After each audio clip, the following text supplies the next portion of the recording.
اعوذ باللہ من الشیطان الرجیم بسم اللہ الرحمن الرحیم۔ میرے وطن عزیز کے بہت ہی معزز قابل صد احترام پیارے بہنوں، بھائیوں، بچوں اور بزرگ ساتھیوں، السلام علیکم۔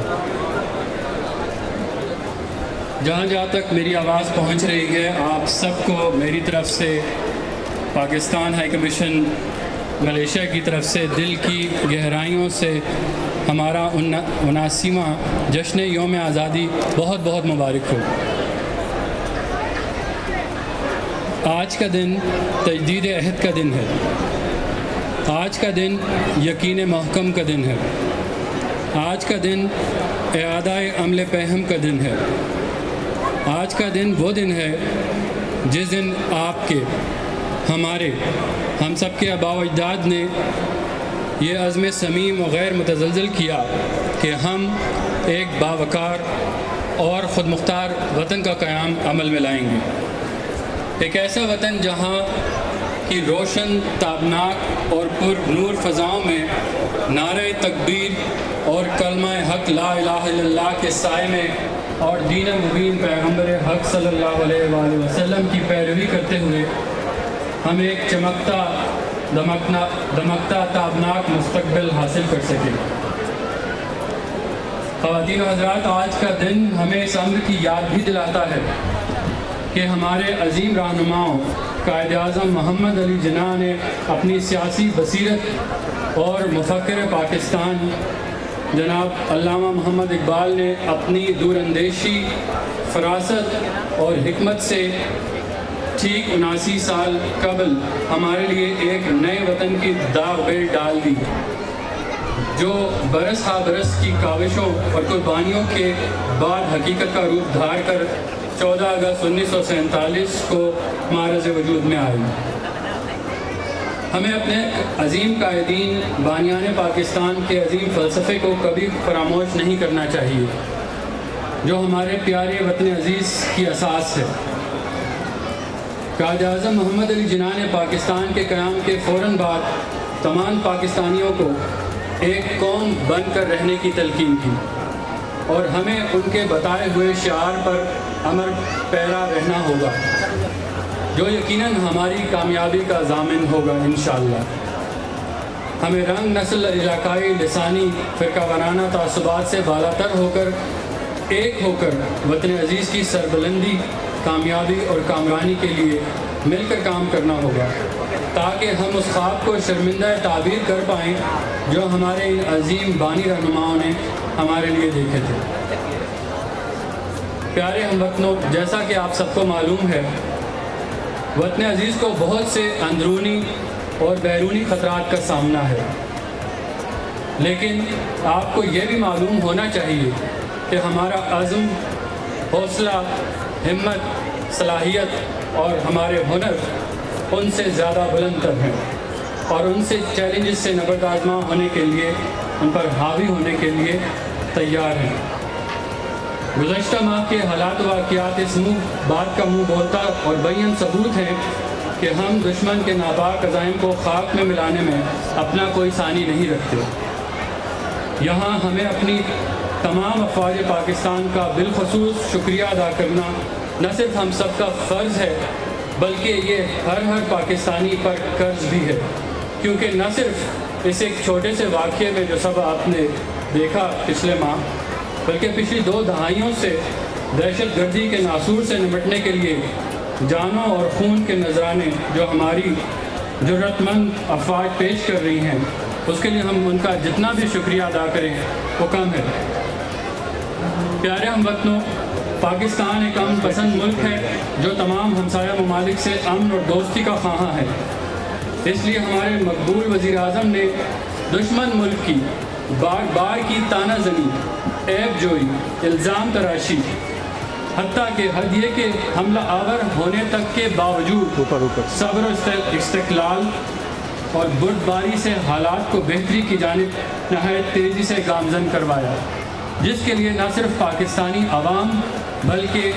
بھارت اور پورے خطے کے عوام کو ان کی جرأت کو سلام پیش کرنا چاہیے اور ان کا شکر گزار ہونا چاہیے۔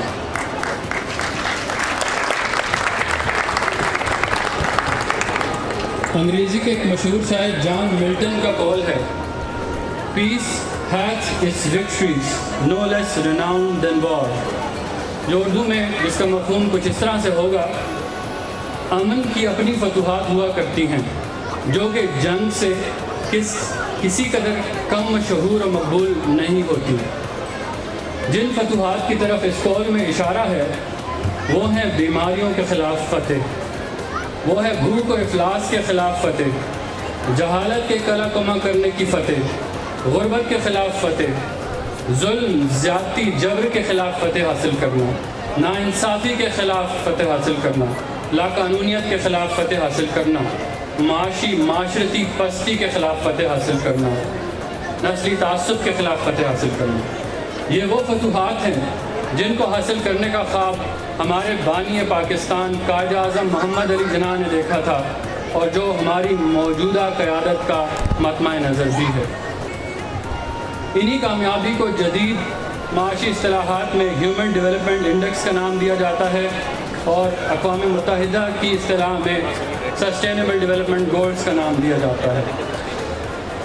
جہاں ہم HDI یعنی ہیومن ڈیولپمنٹ انڈیکس اور SDGs یعنی سسٹینیبل ڈیولپمنٹ گولز کا ذکر کرتے ہیں تو ہم کبھی بھی اپنے میزبان ملک ملیشیا کا نام نہیں بھلا سکتے، جنہوں نے اپنے عظیم قائد مہاتیر محمد کی عظیم الشان قیادت کے ذریعے سایہ ترقی کی وہ منازل طے کی جو ہم سب مسلمان ممالک کے لیے مشعل راہ ہیں۔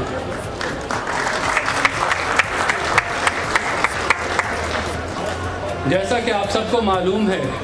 کہ وزیر اعظم جناب ینگ برحرمت ڈاکٹر مہاتیر محمد اس وقت پاکستان کی یوم پاکستان کی تقریب کے مہمان خصوصی یعنی گیسٹ آف آنر ہیں۔ آئیں ہم سب مل کر ان کو والہانہ طور پر اور گرمجوشی کے ساتھ ہمیں یہاں ملیشیا سے ان کو خوش آمدید کہتے ہیں۔ آپ سب کی تالیوں کی گونج اس گرمجوشی کی مظہر ہونی چاہیے۔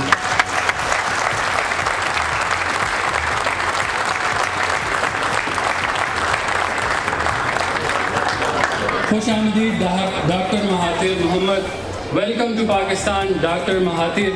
سلامت دن دنگ ینگ برحرمت مہاتیر محمد۔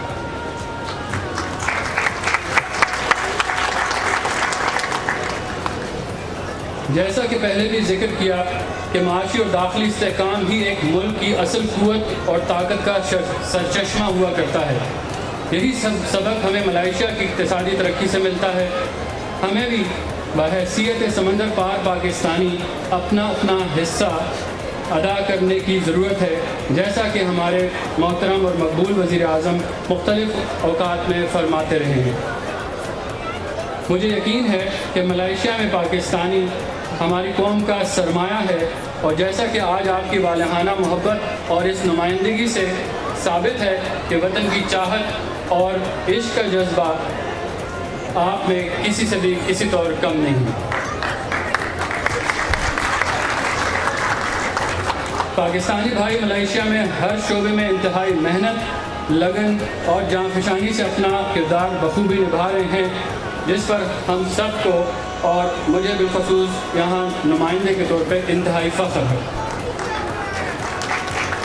اور اسی ٹیلنٹ کا مظاہرہ آپ نے ہمارے بچوں کے مختلف پرفارمنسز میں دیکھا، جنہوں نے انتہائی ہنرمندی کے ساتھ یہاں پہ اس دن کو سیلیبریٹ کرایا۔ آپ کا زیادہ وقت نہیں لوں گا، تالیاں ان بچوں کے لیے پلیز۔